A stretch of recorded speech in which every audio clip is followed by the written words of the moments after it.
assim, aí ele, opa, pois não, posso te atender? Aí o cara falou assim, não, só vim ligar a linha telefônica. Mas você não precisa fingir o que você não é para você poder, com medo de você errar, com medo do que vão pensar, do que você vai falar.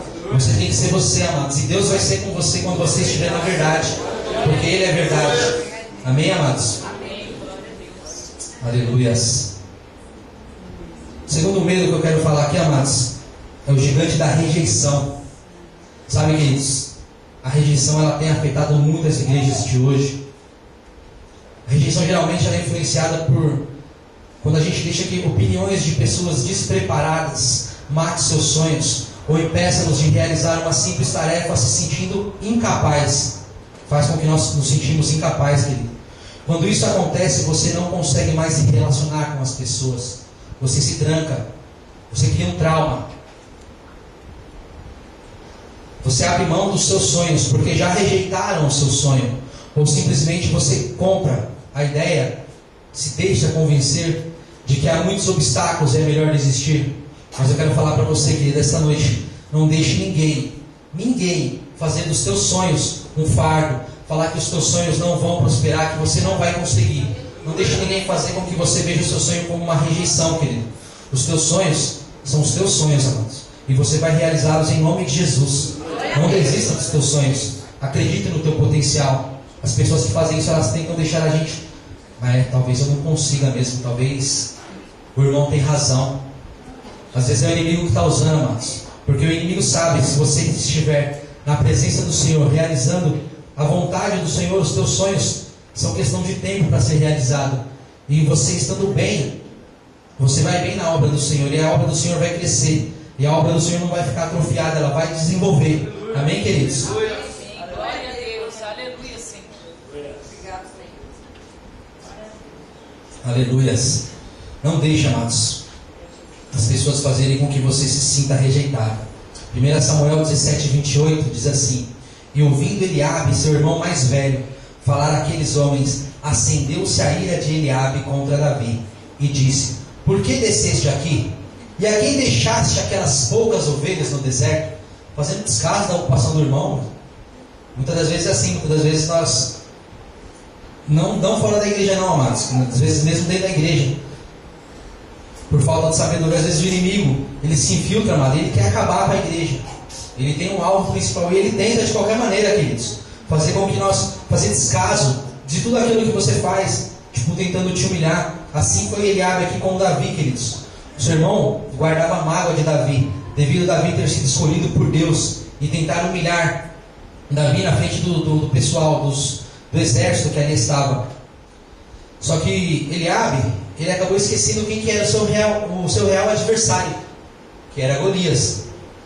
1 Samuel 17:29. Então disse Davi: Que fiz eu agora? Porventura não há razão para isso. E desviou-se dele para outro. Davi o evita, queridos, porque o alvo dele era Golias. Quando alguém falar para você, querido, quando alguém vir para você te afrontando, falando que você não é capaz, que os seus sonhos não vão ser realizados, que o seu casamento não vai dar certo, que o seu trabalho não vai prosperar, amados, você se desvia dele, porque ele não é o seu alvo. Nossa luta é contra majestades e potestades, amados. Nós não devemos nos preocupar com contendas humanas, querido. Infelizmente, na igreja de hoje há o trigo e o joio. Jesus já disse isso. E tem que esperar o tempo da colheita para poder separar um do outro, querido. Mas enquanto esse tempo não vem, amados, não perca o seu tempo se sentindo rejeitado pela despreparação do irmão, pela palavra que foi mal falada, queridos. Não deixe que isso te impeça de fazer a obra do Senhor e atrofie e desenvolva o membro, o corpo de Cristo. Sabe, queridos? 1 Samuel 17:32. E Davi disse a Saul: Não desfaleça o coração de ninguém por causa dele. Teu servo irá pelejar contra este filisteu. Porém, Saul disse a Davi: Contra este filisteu não poderás ir à peleja, pois tu ainda é moço, e ele homem de guerra desde a sua mocidade. Davi não teve medo da sua ideia, e sentiu os insultos de Golias, pois Davi entendia que Israel era um corpo, e que nenhum filisteu iria afrontar o corpo onde Deus é cabeça. Sabe, queridos, Davi, Ele não deixou que o que Saul falou travasse ele e paralisasse ele, impedindo ele de desenvolver aquilo que o Senhor colocou no coração dele. Sabe, amados? Saul, ele só deixou Davi ir porque ele achou que Davi não era capaz. Ele não acreditava no potencial de Davi. Foi por isso que ele deixou que Davi fosse. E muitas vezes nós paramos quando nós somos confrontados, achando que nosso potencial, que nós não podemos, fazendo com que nós nos sentimos rejeitados. Mas não deixe, amados, não deixe que o inimigo prevaleça, tentando fazer com que você se sinta rejeitado, que você não é capaz. Você é capaz porque Deus é contigo. Vai na tua força, varão valoroso. Foi o que o Senhor disse. E assim eu digo para você esta noite, vai na tua força, porque Deus é contigo. Apenas permaneça naquilo que o Senhor é, na verdade. E aí você não tem como errar, querido. O terceiro gigante, queridos, que eu quero falar esta noite, é sobre o gigante do comodismo. O gigante do comodismo, ele é influenciado pelo medo de se envolver, se colocar à disposição. Ezequiel disse, né, que Deus procura alguém para pôr na brecha. Medo de fazer algo para Deus, e as consequências mudaram o seu estado de comodismo. Prefere ser um mero ouvinte. É aquele cara que conhece a palavra, mas ele receia em falar, para não atrair Satanás, entre aspas, vamos dizer assim. Vê pessoas sofrendo, presas por demônios, mas ela omite socorro. Ela não quer se envolver. Ela tem medo de que, se ela se envolver na obra do Senhor, se ela se envolver no ministério, ela vai atrair maldição para a vida dela, ela vai atrair Satanás para a vida dela. Mal ela sabe que ela está sendo presa pelas mentiras de Satanás. Mas Deus é fiel e bom, amados. Aleluias. Tiago, capítulo 1, versículo 22, diz assim: e sede cumpridores da palavra, e não somente ouvintes, enganando-vos com falsos discursos. Porque se alguém é ouvinte da palavra e não cumpridor, é semelhante ao varão que contempla ao espelho o seu rosto natural, porque se contempla a si mesmo, e foi-se, e logo se esqueceu de como era.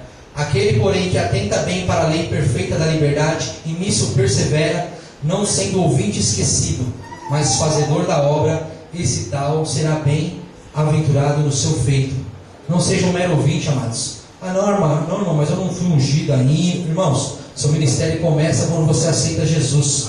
Você pode começar a pregar, você pode começar a evangelizar. Se Deus quiser, Ele te usa para curar. Irmãos, hoje, infelizmente, nós temos visto um evangelho mentiroso, um evangelho que ele é baseado em jargões, em cargos eclesiásticos. Mas Jesus não liga para nada disso, amados.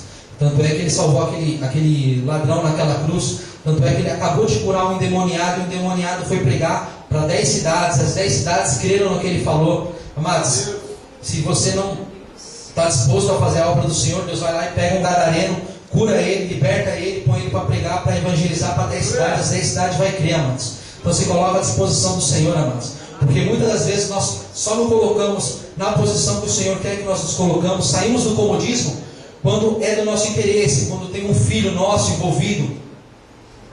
Quando Deus toca em alguma coisa, é preciso Deus tocar para a gente agir, queridos? Não é preciso que Deus toque nas nossas feridas para que nós possamos reagir, amados. Faça a obra de Deus por amor, amados. Porque Ele é bom, mas porque Ele pagou o sangue dele naquela cruz por mim e por você. Não foi para que nós ficássemos no nosso comodismo, achando que está tudo bem, achando que vai tudo bem, amados. Muitas das vezes nós vamos para a igreja e muitas das vezes nós vemos o irmão ele triste, chorando. Amados, tem um filme que chama-se Para Salvar uma Vida. É um filme gospel muito bom, até recomendo para os irmãos. Nesse filme eu aprendi o valor de um abraço, querido. O menino ele se suicida porque ele se sentiu rejeitado, amados. E Satanás ele tem tentado, amados. Ele tem colocado depressão nas pessoas, amados. Porque as pessoas se sentem rejeitadas, querido. Às vezes você vê a pessoa na igreja e você fala, nossa, a pessoa deve estar bem, sorrindo. Mas se o Espírito Santo falar para você, vai e faça, querido. Vai e abraça. Mas irmão, eu não tenho nada para falar. Amados, se você abraçar, Deus já vai falar muito, amados. Então não deixe de fazer aquilo que o Senhor colocar no teu coração. Tenha coragem, filho, para fazer aquilo que Deus quer que você faça. Sabe, queridos, Neemias é um homem que eu admiro bastante. Neemias não teve medo da mudança. Pelo contrário, ele tinha claro em sua mente quais eram as suas prioridades. Neemias não se importou em deixar o seu status para ajudar o seu povo. o corpo, a igreja,